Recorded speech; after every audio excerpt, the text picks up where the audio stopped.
Hello guys, welcome back to my channel. Last video में हमने बात की थी लीनियर सर्च के बारे में, और इस वीडियो के बाद अंदर बात करने वाले हैं बाइनरी सर्च के बारे में। यानी कि बाइनरी सर्च का कॉन्सेप्ट क्या होता है पहले वो समझते हैं, उसके बाद में हम कोड को रिटर्न करेंगे और तीसरा आपका बताएंगे कि इसकी टाइम कॉम्प्लेक्सिटी क्या होती है।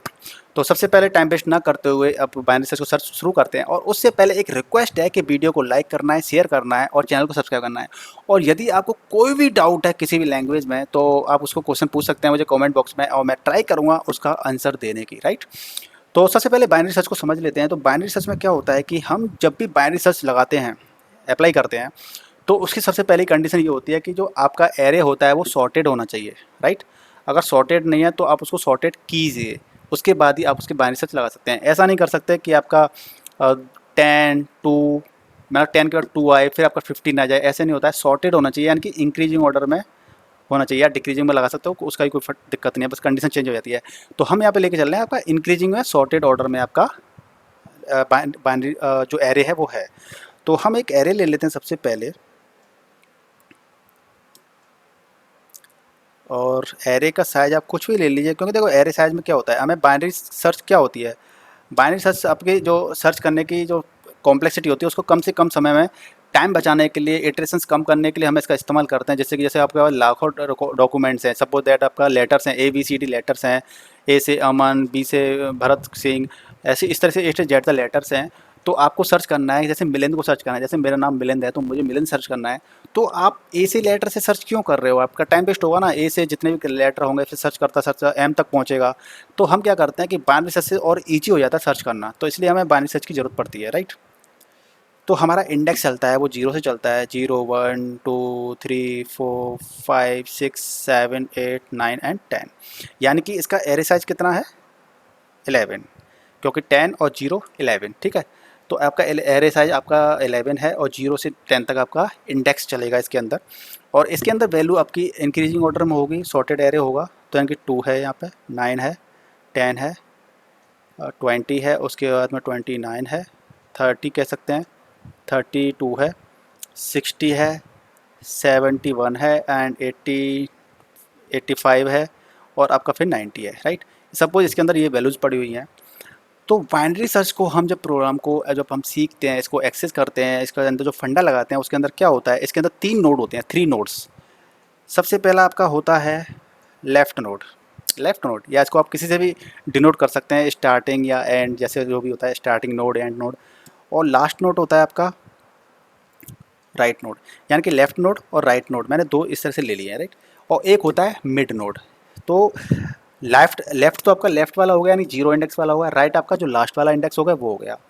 और आपका मिड निकालने का फॉर्मूला होता है कि मिड इक्वल्स टू क्या होता है, left node plus right node divided by 2। इससे आपका मिड नोड निकल जाता है। ठीक है। तो मैं एक टेबल बना लेता हूँ पहले, एक लेफ़्ट नोड, राइट नोड और एक मिड की। तो इस टेबल को मैं बना लेता हूँ इस तरीके से। तो स्टार्टिंग में हमें क्या करना पड़ेगा, जो भी हमारा प्रोग्राम होता है उसके अंदर लेफ़्ट में आपने, जैसे कि आप इसमें देख सकते हो कि लेफ़्ट नोड को मैंने 0 से डिनोट कर दिया है, यानी कि लेफ़्ट को 0 से डिनोट कर दिया है। राइट। और राइट को नोड को मैंने किससे कर दिया है, 10 से कर दिया है। राइट। तो मिड नोड क्या निकलेगा इसका, यानी कि 0 प्लस 10 डिवाइडेड बाई 2, यानी कि 5। तो मिड नोड आपका क्या निकल गया, 5 आ गया। तो 5 इंडेक्स पे क्या है आपका, 30, यानी कि ये आपका मिड नोड हो गया। राइट। तो जब आप इसको देखेंगे कि 0 नोड 10 और ये 5 आ गया इसका मिड नोड, तो इसमें 3 कंडीशंस होती हैं। तो इसमें जो लूप चलता है, वाइल लूप चलाएंगे इसके अंदर, तो इसमें क्या होगा कि लूप चलेगा आपका। तो लूप चलता है आपका जो आपका लेफ़्ट नोड, यानी कि while left node less than equal to right node, आपका इतनी टाइम्स का लूप चलता है। ठीक है। और स्टार्टिंग में आपने LN के अंदर, यानी कि लेफ़्ट नोड के अंदर 0 डाल दिया है, और आपने राइट नोड के अंदर आपने 10 डाल दिया है। और मिड नोड को आप यहाँ पे कैलकुलेट कराएंगे इसके लूप के अंदर बार बार, कि left node plus right node bracket divided by 2। Right. इस तरीके से। तो इसके अंदर 3 कंडीशन होती हैं मेन, जिसको आप इसको आप क्या करते हैं, चेक करते हैं कि आपका एरे एरे वेरिएबल जो भी है, array of mid equals to key है आपकी, यानी कि एरे मिड इक्वल टू अगर आपकी की है, तो ऐसे जब कंडीशन की बात ना करके अभी क्या देखते हैं कि सपोज दैट आपका देखिए, अब आपने लेफ्ट नोड निकाल दिया, राइट नोड निकाल दिया, मिड निकाल दिया, और आपकी की आपने डाल रखी है 71, राइट। तो हमें 71 को सर्च करना है। तो आप देख सकते हैं कि 71 हमारा जो लेफ्ट हैंड मिड से लेफ्ट नोड से मिड तक देखिए, क्या इसके अंदर 71 है? नहीं है। और राइट में देखेंगे तो आप देख सकते हैं कि आपका 71 इसके अंदर है या ना हो, लेकिन क्या कंडीशन रहती है कि आप देखेंगे जो आपका मिड नोड है उससे हम मैच करते हैं, यानी कि हमारा जो मिड नोड है उससे आपका जो एरे है टू भाग में डिवाइड हो गया, टू में। एक तो आपका लेफ्ट नोड से मिड, और मिड नोड से आपका राइट नोड तक, यानी कि टू टू भाग में आपका डिवाइडेड हो गया ये पूरा एरे। तो हम मैच करेंगे सॉरी, कि जो आपकी की है वो आपकी 71 से बड़ी है कि छोटी है। अगर सपोज दैट यानी कि की आपकी 30 से, यानी कि जो आपका नोड है मिड नोड यानी 30 से 71 बड़ी है, राइट। तो आपका नोड राइट हैंड पार्ट में होगा ना, राइट हैंड पार्ट में। तो जब राइट हैंड पार्ट में होगा आपका 30 से बड़ा है 71 की आपकी, तो आपका जो लेफ्ट नोड है वो खिसक के कहाँ पे आ जाएगा? भाई लास्ट नोड तो वही रहेगा, लास्ट नोड पर 10 रहेगा। तो आपका लेफ्ट नोड है वो खिसक के कहाँ आ जाएगा? मिड से एक अगले पॉइंट पे, यानी कि मिड प्लस 1 पे आ जाएगा। तो आपका एक कंडीशन तो ये हो गई कि array mid equal to key है, यानी कि आपकी वैल्यू मिल चुकी है। क्या पता मिड वाला भी हो, जो आपका मिड नोड है क्या पता वो की के बराबर हो। तो पहली कंडीशन ये हो गई। तो आप रिटर्न क्या कर देंगे? मिड, यानी कि उसका इंडेक्स रिटर्न कर देंगे। नहीं तो क्या होगा? Else sorry else if array of mid greater की, राइट। यानी कि इसमें क्या होगा कि आपको सॉरी मेरे इससे दिख नहीं रहा होगा, सॉरी। मैं इसको ज़रा थोड़ा साइड में कर देता हूँ वेब कैम को, राइट। तो आपने जब देखा इसमें कि एरे ऑफ मिड ग्रेटर की, यानी कि की से जो आपका मिड नोड है वो आपका की से बड़ा है। आप समझ रहे हैं ना मेरी बात, कि एरे मिड आपका की से बड़ा है, यानी कि की से बड़ा है एरे मिड, यानी कि आपका लेफ़्ट साइड में की होगी, लेफ़्ट साइड में। यानी कि अगर आपका 30 की जगह पे अगर ज़्यादा बड़ा होता, तो इस केस में आप क्या करते कि आपका अगर जो की है, आप की से आपका मिड नोड बड़ा है की से, तो यानी कि आपका लेफ़्ट पार्ट में ही तो होगा वो, क्या जो वैल्यू है वो आपकी हो सकती है। तो आपकी क्या होगा, राइट नोड जो होता है, राइट नोड वो आपका शिफ्ट होकर कहाँ पे आ जाएगा? इधर आ जाएगा, मिड से एक पहले तक। तो क्या करोगे आप कि लेफ़्ट नोड तो आप वही रहेगा, आपका राइट नोड क्या हो जाएगा? मिड माइनस 1 हो जाएगा, राइट, इस केस में। एल्स एल्स में क्या चला जाएगा? लेफ़्ट नोड आपका क्या होगा? या फिर आपका अगर 71 आपकी की वैल्यू मिड नोड से अगर छोटी होती है, यानी कि ये तो बड़ा जो केस, एक तो इक्वल वाला हो गया, एक ग्रेटर वाला हो गया, एक लेस देन वाला हो जाएगा। तो लेस देन छोटी होती है, तो आपका जो लेफ़्ट नोड होता है, ये वाला लेफ्ट नोड, वो किधर शिफ्ट हो जाएगा? आपका यहाँ पे शिफ्ट हो जाएगा, यानी कि मिड प्लस 1 पे शिफ्ट हो जाएगा, राइट। तो आपने लेफ़्ट नोड में क्या डाल दिया? मिड प्लस 1, और आपका ये लूप कंप्लीट हो जाएगा इस तरीके से। तो मुझे लगता है कि आपको ये प्रोग्राम समझ में आ चुका होगा। अगर नहीं आता है तो मुझे कमेंट करके पूछना है, ठीक है। अब आपने क्या किया कि अब जैसे कि आपने जैसे ये डाल दिया, आपने इसी वाले प्रोग्राम को इटरेट करके देख लेते हैं। तो मिड नोड आपका 5 आ गया, ठीक है। अब मैंने कंडीशन चेक की कि आपको जो की यानी कि 71 है, तो 71 मेरा कहाँ पर है? इसके अंदर आ रहा है, यानी कि राइट नोड के अंदर होगा, राइट नोड के अंदर। तो इसका लेफ़्ट नोड जो था वो शिफ्ट होकर कहाँ का कर दूंगा मैं? इस जगह पे कर दूंगा। आपको फिर से मुझे ये उठाना पड़ेगा, इधर कर देता हूँ, राइट। ओहो, अब इधर कर देता हूँ, ठीक है। तो आपका जो मिड नोड है वो कहाँ पे आ जाएगा? लेफ़्ट नोड इक्वल्स टू आ जाएगा आपका इस जगह पे, यानी कि मिड प्लस 1 पे आ जाएगा, ठीक है। तो अब मेरा यहाँ पे आ गया। अब मिड प्लस 1 यानी कि 6 कंडीशन पे आपका क्या आ गया? मिड नोड, वो लेफ़्ट नोड आ गया। लेफ़्ट नोड पे कहाँ पे आ गया? आपका 6 पे आ गया। और राइट नोड कहाँ पे आपका? वहीं है, 10 पर ही है, ठीक है। तो आपका इसका मिड नोड क्या आ गया? Left node plus right node upon 2। तो इसका 16 डिवाइडेड बाई 2, 8। तो आपका मिड नोड क्या आ गया? 8 पर आ गया, यानी कि 8 इंडेक्स पे। तो आपका 8 इंडेक्स पे आपका क्या हो गया? मिड नोड आ गया। फिर जैसे ही आपका मिड नोड ये आ जाता है, तो आपने कंडीशन चेक की है, यहाँ पे देखिए राइट साइड में आपको दिख रहा होगा यहाँ पे कि if array mid equal to key, यानी कि आपका मैच कर गया है, तो आपका रिजल्ट क्या दिखा देगा? मिड, यानी कि रिटर्न कर देगा मिड इंडेक्स को, राइट। अगर ये मैच नहीं करती, सपोज दैट मेरा होता 85, यहाँ पे होता 85, की में 85 होता, राइट, यानी कि की में क्या होता, सपोज दैट 85 होता, तो हम फिर से चेक करते कि 85 हमारा जो मिड नोड है उससे बड़ा है कि छोटा है। तो फिर हमारी कंडीशन कौन सी एग्जीक्यूट हो जाती है, ये वाली, यानी कि मिड नोड हमारा क्या है, मिड नोड हमारा 71 है और 71 से बड़ा है 85, यानी कि लेफ़्ट नोड इसका फिर से शिफ्ट हो जाएगा। तो लेफ़्ट नोड हमारा शिफ्ट कहाँ पे हो जाएगा, जो हमारा मिड था उससे अगले वाला, यानी कि 85 पे अब क्या आ जाएगा, हमारा लेफ़्ट नोड आ जाएगा। क्या समझ सकते हो ना, लेफ़्ट नोड पे क्या होता है, मिड प्लस 1, तो मिड हमारा क्या था 71, यानी कि 8 इंडेक्स पे था, तो अब हमारा अगला यानी 9 इंडेक्स हमारा क्या हो गया, लेफ़्ट नोड हो गया। और राइट नोड तो हमारा आपका वो 10 रहेगा ही, तो 9 और 10 ये 19 हो गई, 19 डिवाइड बाई 2 कितना आ जाएगा, 9, 9 दूनी 18, 9 दूनी 18, तो 9 आ गया। तो हमारा 9 क्या हो गया, हमारा मिड नोड, 9th नंबर, ठीक है। तो ये हमारा 9 भी मिड नोड भी हो गया 9th वाला, और हमारा लेफ़्ट नोड भी हो गया, राइट। तो जैसे ही आप ये वाली चीज़ करेंगे तो कंडीशन आपकी फिर से चेक करेगा। तो इस तरीके से इटरेशन से चलती रहेंगी और आपकी 3 कंडीशन से वो क्या कर लेगा, मैच कर लेगा कि आपका नोड एग्जिस्ट करता है या नहीं करता है। अगर एग्जिस्ट करता है तो उसका रिजल्ट दे देगा, उसका इंडेक्स दे देगा, और नहीं एग्जिस्ट करता है तो आपको क्या दे देगा, -1, ठीक है। तो अब हम कंप्यूटर स्क्रीन पर चलते हैं और इसको प्रोग्राम को अब एग्जीक्यूट करके देखते हैं, और फिर लास्ट में इसकी टाइम कॉम्प्लेक्सिटी के बारे में बात करेंगे, ठीक है। तो स्क्रीन पे चलते हैं फटाफट से।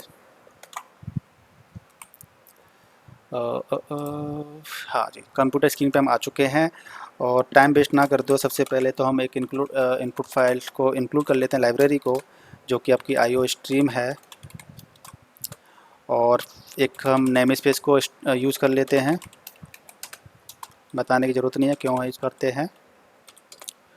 इंट मेन फंक्शन ले लिया हमने, और उसके अंदर कर्ली ब्रेसेस पैरेंथेसिस लगा के हमने कर लिया ये, और इसके अंदर फिर हमने बाकी का जो एरे वगैरह होते हैं वो चीज़ें ले लेते हैं, यानी कि एरे साइज़ और एक आई वेरिएबल, क्योंकि हमें लूप चलाना पड़ेगा, एक की, ठीक है। और मैंने अभी एरे डिक्लेयर नहीं किया है, अगर आपने मेरा पुराना प्रोग्राम देखा होगा तो आप समझ चुके होंगे कि मैंने एरे डिक्लेयर क्यों नहीं किया यहाँ पर अभी। और अगर आपने नहीं देखा है तो मैं अभी आपको बता दूंगा कि एंटर एरे साइज मैंने अभी डिक्लेयर क्यों नहीं किया है, एंटर एरे साइज बाद में डिक्लेयर क्यों किया ये बताऊंगा अभी, ठीक है।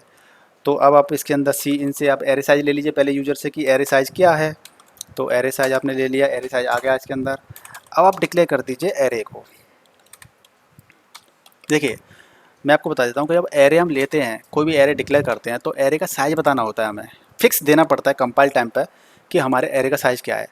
यदि आप इसको डिक्लेयर आप यहीं पे कर देते तो क्या होता है कि एरे साइज़ के अंदर हमें पता नहीं है कि एरे साइज़ कितना आएगा, अभी 5 2 3 4, तो क्या होगा, कंप्यूटर मेमोरी उसको क्या करेगी, डिक्लेयर नहीं कर पाएगी कि उसके अंदर कितना साइज आएगा।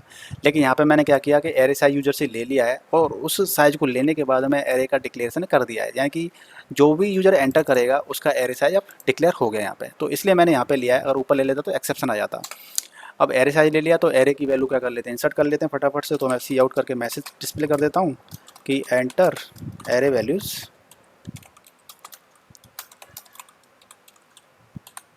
राइट, और फॉर लूप लगा देता हूँ क्योंकि हमें एरे वैल्यूज़ को हमें इंसर्ट करना है।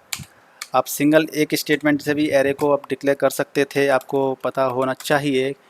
करली ब्रेसेस के अंदर हम वैल्यूज़ को लिख देते हैं ना कॉमा कर करके, इस तरीके से। तो आप ऐसे भी आप इनिशियलाइज कर सकते हो वैल्यूज़ को, वैसे आपको मैं कमेंट करके भी बता दूंगा कैसे करते हैं वो।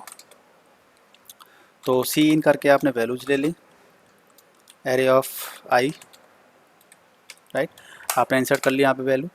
आप इसको ऐसे भी कर सकते हैं जैसे आपने यहाँ पे दिया ना एरे साइज, आप एरे साइज ना दे करके, सपोज दैट आपका एरे फिक्स नहीं है, मतलब फिक्स देना चाहते हो आप, तो जैसे देते हैं ना इक्वल टू करके आप कर्ली ब्रेसेस के अंदर ऐसे देते हैं, ठीक है ना, तो ऐसे ही दे सकते थे, लेकिन आपको ये हटाना पड़ता है यहाँ से फिर। तो फिलहाल मैंने यहाँ क्या है, यूजर से ही ले लिया है एरे साइज कितना है। तो आपने एक बार मैसेज दे दिया है कि एंटर एरे वैल्यूज़, और आपकी आपकी जितना भी एरे साइज होगा उतने तक लूप चला दिया मैंने, और आपकी वैल्यूज एरे ऑफ आई के इस तरीके से इस तरह स्टोर हो जाएगी।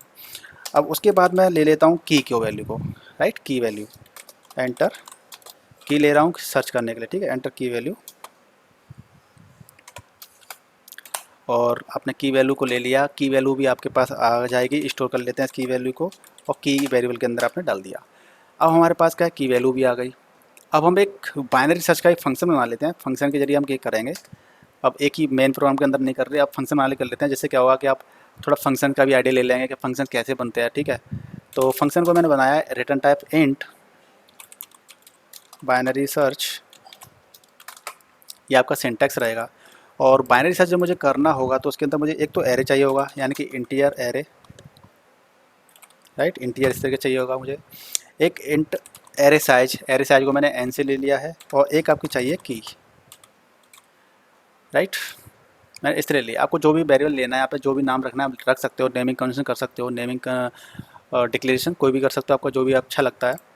और इसके बाद मैंने एक ले लिया इंट आई लूप चलाने के लिए, क्योंकि आपको एक नहीं नहीं नहीं लूप चलाने की आवश्यकता इसमें पड़ेगी, लेकिन हमें क्या आई की ज़रूरत नहीं पड़ेगी, हमें वाइल लूप चलाएंगे इसके अंदर, ठीक है। तो वाइल लूप में हम क्या चलाएंगे, तो वाइल को चला लेते हैं पहले।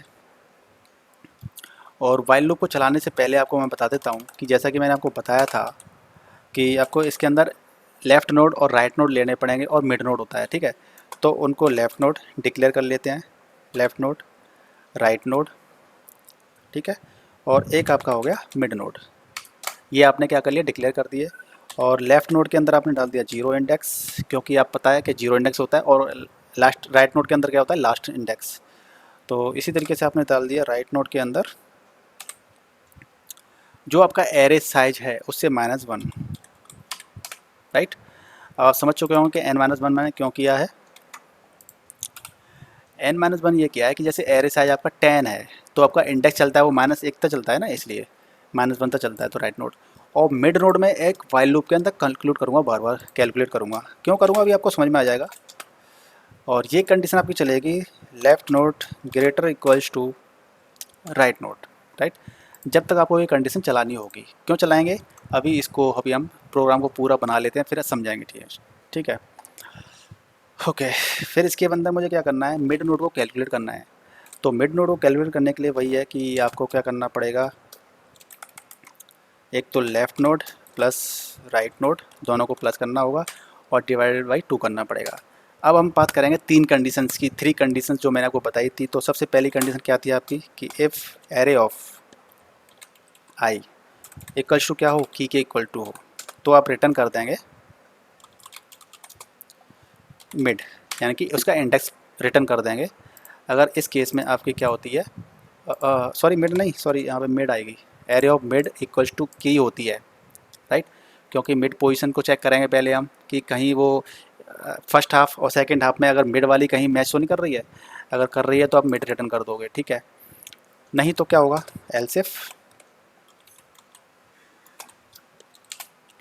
और इसमें कंडीशन क्या होगी कि एरे ऑफ मिड ग्रेटर की, राइट। तो इस केस में हमने क्या किया था, इस केस में हमने किया था कि यानी कि आपकी की वैल्यू जो एरे ऑफ मिड से, अगर एरे ऑफ मिड से वैल्यू बड़ी है, की से बड़ी है, राइट, की में ऐसे 30 है और एरे मिड में क्या है आपका 90 है, तो आपका क्या हो गया, यानी कि हमारी वैल्यू किधर होगी, लेफ्ट साइड में होगी। जैसा कि आपने मैंने स्क्रीन पे बताया था कि एरे मिड ऑफ ग्रेटर के जी है, तो आपका जो राइट नोड होता है वो आपका शिफ्ट हो जाता है मिड नोड से लेफ्ट साइड में, यानी कि right node equals to mid -1, right. नहीं तो क्या होगा, इसके उल्टा केस होगा, या तो लेफ्ट नोड में होगा आपका वैल्यू या राइट नोड में होगा। तो जब आपकी मिड की वैल्यू बड़ी है एरे ऑफ मिड की वैल्यू की से, तो आपका राइट नोड चेंज हो जाएगा। नहीं तो आपका क्या होगा, लेफ्ट नोड में चेंज हो जाएगा, लेफ्ट नोड मिड +1, राइट। यही है ना, हाँ ठीक है, ठीक है, ठीक है, ओके। तो आपका ये हो जाएगा। और आपने बाइल, तो आपने राइट नोड को चेंज कर दिया इस केस में, इस केस में आपने एंड केस को कर दिया। आप देख सकते हैं कि यहाँ पे कंडीशन क्या है, मैं आपको यहाँ पे कर देता हूँ, जैसे कि आपकी कंडीशन क्या है, ऐसे कंडीशन है एक तरह से कि आपका array of mid less than की, ये इस वाली कंडीशन के लिए, ठीक है, लेस देन के लिए, राइट। तो आपका क्या होगा कि राइट नोड अपडेट होता जाएगा, लेफ्ट नोड अपडेट होता जाएगा, और मिड नोड तो आप हर बार निकालोगे आप लूप के अंदर। और ये left node less than equal to right node मैंने क्यों किया है, ये आपको बता देता हूँ कि लेफ़्ट नोड यानी कि जीरो इंडेक्स, राइट नोड मतलब राइट इंडेक्स। तो जब तक आपका लेफ़्ट नोड की वैल्यू आपके राइट नोड से छोटी होगी, लेफ़्ट नोड की वैल्यू, तब तक आपका लूप चलता रहेगा। और ये इक्वल हो जाएगा, यानी कि इक्वल कब हो जाएगा, यानी कि एरे मिड और इक्वल टू की हो जाएगी, तब आपका लूप ब्रेक हो जाएगा, मतलब कंडीशन ट्रू रहेगी। लेकिन एक कंडीशन ऐसी आएगी आपकी कि यानी कि लेफ्ट राइट नोड की वैल्यू ना आपकी इंक्रीज हो जाएगी लेफ्ट नोड से। तो जब तक आपको लूप चलाना है और आपकी कंडीशन ब्रेक हो जाएगी, फॉल्स हो जाएगी, आपका लूप बाहर आ जाएगा। तो इस तरीके से आप क्या करोगे कि आपकी ये चीज़ें होती रहेंगी। अब एक केस ऐसा आ जाएगा कि आपकी वैल्यू बराबर नहीं आएगी, यानी कि उसके अंदर वैल्यू एग्जिस्ट नहीं करती होगी, तो आपको इस लूप के बाहर रिटर्न करना होगा -1, रिटर्न -1। क्यों? क्योंकि जब इसके अंदर अगर कभी नहीं आया, वो वैल्यू है ही नहीं है, तो और आपका फंक्शन कैसा है binary search, return type integer type का है, तो आपको रिटर्न तो कुछ ना कुछ करना ही पड़ेगा। तो इसलिए लास्ट में अगर जब कुछ भी नहीं मिलेगा तो -1 रिटर्न कर दूंगा। और इसको आपने कॉल यहाँ पे कर लेंगे, इस फंक्शन को कॉल। तो यहाँ हम जब फंक्शन को कॉल करेंगे तो आप आउटपुट दिखा दीजिए सी आउट, और फंक्शन को कॉल कर लिया आपने और लाइन को ब्रेक कर दिया। तो आपको ये तो पहले एरे पास करना पड़ेगा, तो आपने एरे पास कर दिया। दूसरा आपने क्या था, एरे साइज प्रिंट पास करना है, फिर की पास करनी है। तो आप यहाँ पे क्या कर दीजिए, एरे साइज पास कर दीजिए और फिर उसके बाद में की पास कर दीजिए। ठीक है, तो आपका रिजल्ट यहाँ पे वैल्यू पास हो जाएंगी, आपका रिजल्ट, और यहाँ से रिजल्ट आएगा -1 आएगा, या फिर इंडेक्स आएगा जो एग्जिस्टिंग पार्ट होता है उसका, यानी कि अगर वैल्यू आपकी मिल गई तो वो इंडेक्स पास हो जाएगा। और आपका मेन फंक्शन आपका रिटर्न टाइप इंट है, इसलिए रिटर्न इसको कर देते हैं 0, क्योंकि इसको हमें यहाँ पे और कुछ रिटर्न करने की जरूरत नहीं पड़ती है, या रिटर्न 0 कर देते हैं। अब इस कोड को ज़रा एग्जीक्यूट करके देख लेते हैं। तो आपको पता है कि एंटर एरे साइज मैंने दिया 5, यानी कि मेरे एरे का साइज 5 है, और मैं इसके अंदर वैल्यू डाल देता हूँ इंक्रीजिंग ऑर्डर में, सॉर्टेड फॉर्म में, राइट। 1 2 3 4 5, आपकी जो भी वैल्यूज हैं वो डाल दीजिए। अब मैं सपोज दैट मैंने सर्च किया इसके अंदर 4, तो आप देख सकते हैं कि आपका जो रिटर्न टाइप आ रहा है 3 आ रहा है, यानी कि इंडेक्स 3 आ रहा है। तो हमारा 4 क्या है, 3 पोजीशन पे है, यानी कि 0 1 की या 0 हो गया, 1 2 3, यानी कि 3 इंडेक्स पे आपका एग्जिस्ट कर रहा है आपका नंबर 4, राइट। अब दोबारा से डालते हैं इसके अंदर।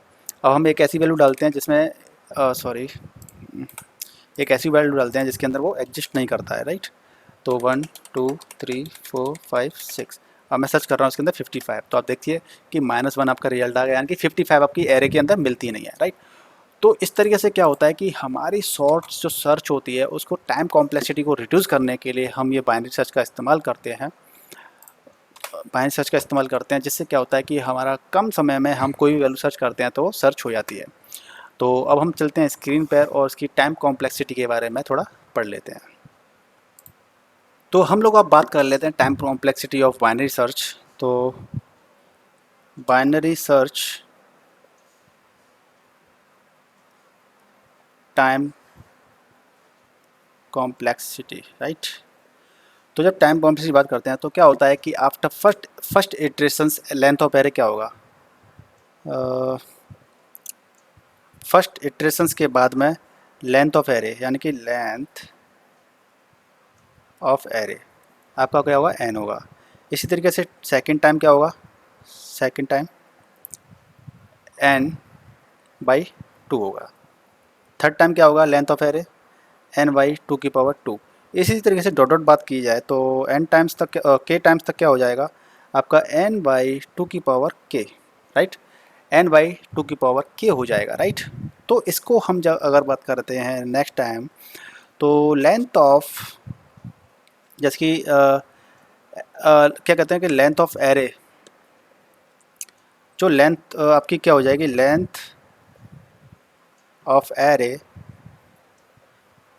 आपका हो जाएगा 1, कब, आफ्टर के इटरेशंस के बाद में आपकी लेंथ की वैल्यू क्या हो जाएगी, लेंथ ऑफ एरे 1 हो जाएगा, कब, जब आपकी के इटरेशंस के बाद में। तो जब के इटरेशंस के बाद में आपकी लेंथ हो जाएगी, उसकी बात कर, जब आपके के इटरेशंस के बाद में लेंथ आपकी एरे की 1 हो जाएगी, तो आपका क्या कर सकते हो कि 2k इक्वल्स टू 1, राइट। तो n इक्वल्स टू 2k, तो इसका लॉग ले लेते हैं। तो लॉग लेने पर क्या हो जाएगा, log 2 base n equals to log base 2 right. तो इसको हम फिर क्या कर सकते हैं कि log 2n, यानी कि log 2n equals to log, यानी कि k इसका ले लेंगे k 2 राइट। ये इस तरीके से हो जाएगा। तो इसको हम क्या कर सकते हैं कि ये जो log है k है, ये आपका क्या हो जाएगा log 2 नहीं, ये तो हमारा ये आ गया था ना 2 हो जाएगा, राइट। तो ये क्या हो जाता है, 1 हो जाता है। यानी कि ओके ये आ जाएगा। तो यानी कि आप क्या कर सकते हो कि आपका बेस टू एन राइट। यानी कि इसको हम क्या लिख सकते हैं, के इक्वल्स टू, आपको स्क्रीन पर दिख रहा है ना अभी, हाँ, लॉग बेस टू एन, ये आ गया। तो यानी कि इसकी कॉम्प्लेक्सिटी की बात करते हैं तो कितनी इसकी कॉम्प्लेक्सिटी हो जाएगी, टाइम कॉम्प्लेक्सिटी इधर लिख देता हूँ, जीरो जीरो और log two base N, right. ये तो इसकी कॉम्प्लेक्सिटी आपकी इतनी हो जाएगी। तो गाइस आप देख सकते हैं कि हमारी जो टाइम कॉम्प्लेक्सिटी बाइनरी सर्च की है वो इतनी आ गई है। यानी कि ये क्या होती है, तो जो लीनियर सर्च होती है उससे बेटर होती है। हालांकि इससे के बाद में और भी काफ़ी सर्चेज होती हैं जो बहुत बेहतर होती हैं, लेकिन फिलहाल हम जो बात कर रहे थे लीनियर सर्च की, लास्ट वीडियो में बात की थी और यहाँ पे बाइनरी सर्च की बात की है, तो इसकी कॉम्प्लेक्सिटी इतनी आ गई है। आपको जरा सा भी कोई डाउट हो तो मुझसे प्लीज़ कमेंट करके पूछ सकते हैं। वीडियो को आपको लाइक तो करना ही पड़ेगा, शेयर भी करना पड़ेगा और चैनल को सब्सक्राइब करना पड़ेगा। यदि आप चाहते हैं कि आपकी स्किल्स और अपनी इम्प्रूव हो तो आपको ये सारे काम तो करना ही पड़ेंगे। तो मिलते हैं नेक्स्ट वीडियो में, तब तक के लिए good bye and take care.